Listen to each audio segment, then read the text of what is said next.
Баршаңызға сәлем. Бүгін сіздерге өте дәмді әрі оңай жасалатын сникерс пирогының рецептісін бөлісемін. Өте дәмді болады, әрі бізде миксерсіз жасалады. Ең алдымен біз оның қамырын жасайтын боламыз. Және де осы жерде неше граммнан қолдандым. Бәрін видеоның астында жазып қалдыратын боламын.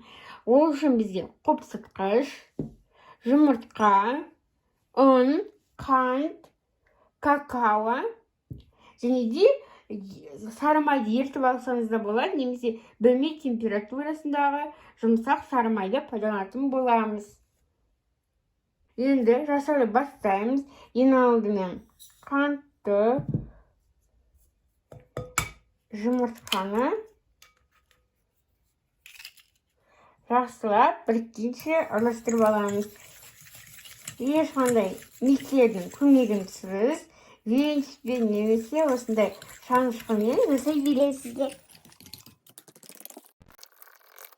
Мінекей осылай араластырып алған соң жұмсақ сары майымызды қосамыз. Жақсылап араластырамыз.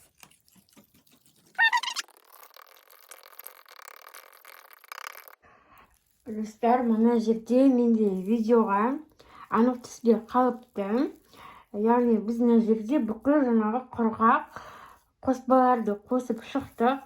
Яғни енді осыны жақсылап бір келкі қамыр болғанша илеп аламыз. Жаңа камераны дұрыс қойылмай, камераға дұрыс түспей қалыпты.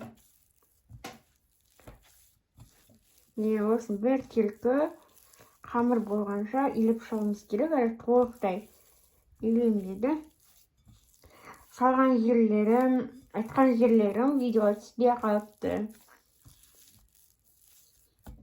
Мінекей, осындай мен тағы да аздап ұн қостым, 30 граммдай. Егер қолға жабысып жатса, сіздер де қосыңыздар. Міне осындай қолға аса қатты жабыспайтын бір келкі қамыр шығу керек. Мінекей, енді мен мұнда 26-шы диаметрде пісіремін. 26-24 пісіре бересіздер.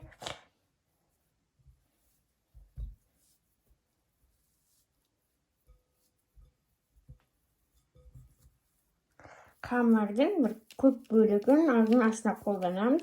Кәдімгі сметана жасағандай жайып, жандарына кішкене болат жасап шығамыз.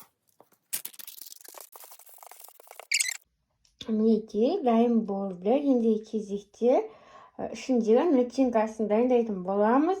Начинкасын әзірлегенше осы тестамызды тоңазытқышқа салып қоятын боламыз. Енді кезекте начинкасын жасайтын боламыз. Ол үшін бізде жер жаңғақ, арахис және де варенка керек болады. Екеуін жақсылап біріктіріп араластыратын боламыз. Мінекей, дәл осылай толық біріккенше жақсылап астысын араластырып аламыз. Варенканың осындай сәл қою сапасын таңдаңыздар. Қатты қою емес, сұйық емес, сапалы таңдасаңыздар, пирогтарыңыз өте дәмді әрі әдемі шығатын болады. Мінекей, бізден түрді біраз кішкене қатыңқырады. Кішкене 10-15 минут тұрса жеткілікті. Енді кезекте біздің осындай масса болып шықты. Енді жақсылап салып шығамыз.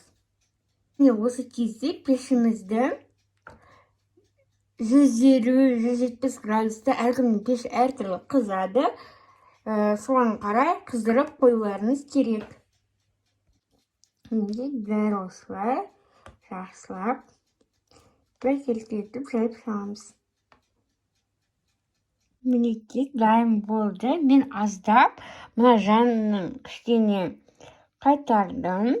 Және де осыны аздап алып қалдым, себебі артық болып кетті. Енді дәл осылай пеште саламыз. 25-30 минуттың ішінде толықтай пісіп шығатын болады. Пирогымыз піссе, бұларды әзірлейтін боламыз. Ол үшін бізде сливки, шоколад және де арахис керек болады. Арахисті мен осы аса қатты майдалаған жоқпын. Сіздер қалауларынша өте майдаласаңыздар да болады, немесе осы кезде пайдалана беруге де болады.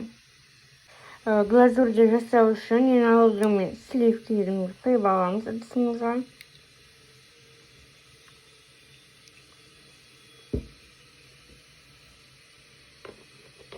Мен 70 грамм құюым керек еді. Екеуі бізде шоколад пен сливки 50 не 50 дейді ғой, 50-50 болу керек. Яғни 70 грамм сливки қойсаңыз, 70 грамм шоколад саласыз. Енді осыны біз жақсылап ысытып аламыз. Немесе паровой баняға қойып ысытсаңыздар болады, немесе отқа қоюға арналған ыдысты алып қайнатпаймыз, тек қана ысытып алатын боламыз. Мінекей, енді сливкеміз сәл ысығанда шоколадымызды қосып, шоколад толық ерігенше ертіп алатын боламыз. Мінекей, менің пирогым дайын болды.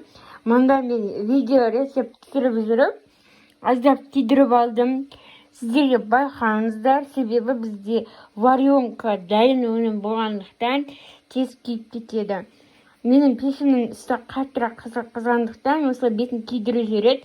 Сондықтан әрқашан бақылап, күйіп кетпеу үшін бақылап отырыңыздар. Егер пештің үсті немесе асты қызатын болса, қаттырақ қызатын болса, бақылап отырыңыздар. Мен осылай видео рецепт түсіріп жіберемін деп кішкене күйдіріп алдым. Бірақ бұл ешқандай да ештеңе етпейді.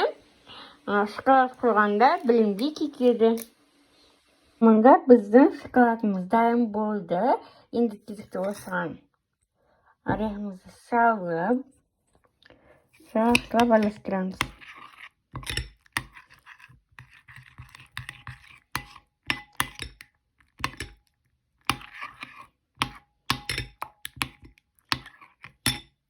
Енді осыған шоколадымызды ортасына құйып шығатын боламыз. Тура осылай ортасын жауып шығасыздар. Жылы күйінде қоя бересіздер, ештеңе етпейді. Бізде дайын болды. Енді шоколадымыз толықтай қатқанша тоңазытқышқа салып қоямыз. Яғни 15-20 минутқа тоңазытқышқа салып қоятын боламыз. Тіпті одан да көп ұстасаңыздар, бір-біріне дәмі сіңіп, өте үйлесімді болады. Сондықтан мен толықтай 1 сағатқа тоңазытқышқа салып қоятын боламын. Достар, мінекей бізде 1 сағат өтті. Менің пирогым дайын болды, достар. Арасы дейін өте керемет. Осы қараңыздар, тестасын өзі жұп-жұмсақ.